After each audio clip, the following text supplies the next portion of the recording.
ओम नमो भगवते वासुदेवाय नमः। ओम तत्सत्। पूर्वर आलोचना करा जाइथिबा विभूति जोगर क्रमश। हे पुरुषोत्तम, आपणक संबंधरे आपणक व्यतीत केही अधिक जानती नहीं। हे देव देव जगतपते, सर्वभूतंकर ईश्वर, भूतद्भावन भूतेश, मते दयापूर्वक आपणकर दिव्य आत्म विभूति मान वर्णना करी कहतु। जेउ विभूति मानक बलरे आपण त्रिलोकरे व्याप्त एवं विद्यमान एवं पालन करता। जेउ विद्या को जोगी माने सर्वदा चिंता करती, से माने किपरि भावरे हे भगवान आपण को चिंता करती। विस्तार पूर्वक आपणकर विभूति जोग हे जनार्दन मते बुझाई कहतु।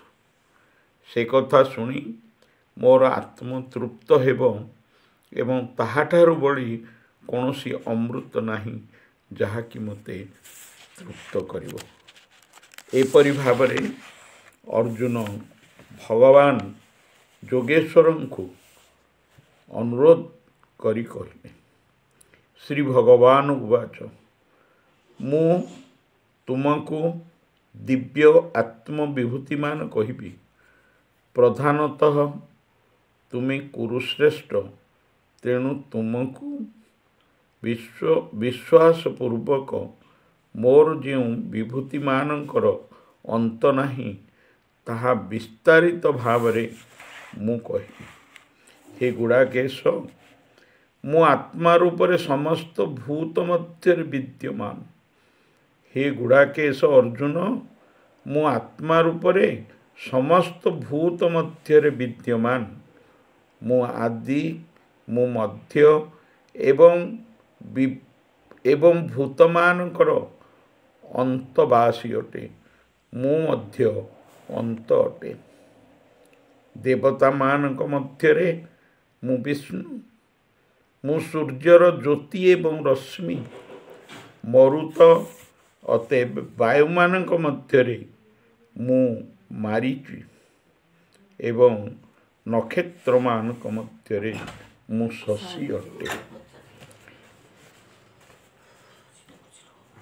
वेद मानक मध्यरे मु साम वेद एवं देव मानक मध्यरे मु इंद्र बा वासव। इंद्रिय मानक मध्यरे मु हेउची मन एवं भूत मानक मध्यरे मु हेउची चेतना। रुद्र मानक मध्यरे मु हेउची शंकर एवं बीत मानक मध्यरे मु हेउची यक्ष रक्षसाम। अतएव यक्षंक द्वारा रक्षित समस्त बीत हेउची मु। वसु मानक मध्यरे मु हेउची पावक। मेरु मानक मध्यरे शिखरी मान हेउची मु। हे पार्थ, पुरोधा मानक मध्यरे मुख्य पुरोधा बृहस्पतिंकर मु हेउची विद्धि। सेनानी मध्यरे मु हेउची स्कंद। पुष्करणी मध्यरे मु हेउची सागर। समस्त मध्यरे मु श्रेष्ठ। मते समस्तंकर श्रेष्ठ बोली जानी जे आराधना करे, जे मो प्रति नित्य प्रत जड़ित होई रहे, से मो सहित युक्त अटे। मु तार समस्त दुख हरण करे, समस्त पाप नाशन करे एवं ताकू मो निकटरे जोग करिवा पर्यंत मु ताकू चेष्टा करे। तेणु हे अर्जुन, समस्त कथा छाड़ी तुमे मते ही आराधना कर। मते आराधना कले तुमे परम शांति लाभ करिवो। ओम तत्सत। ओम तत्सत। ओम तत्सत। ओम नमो भगवते वासुदेवाय। ओम नमो भगवते वासुदेवाय।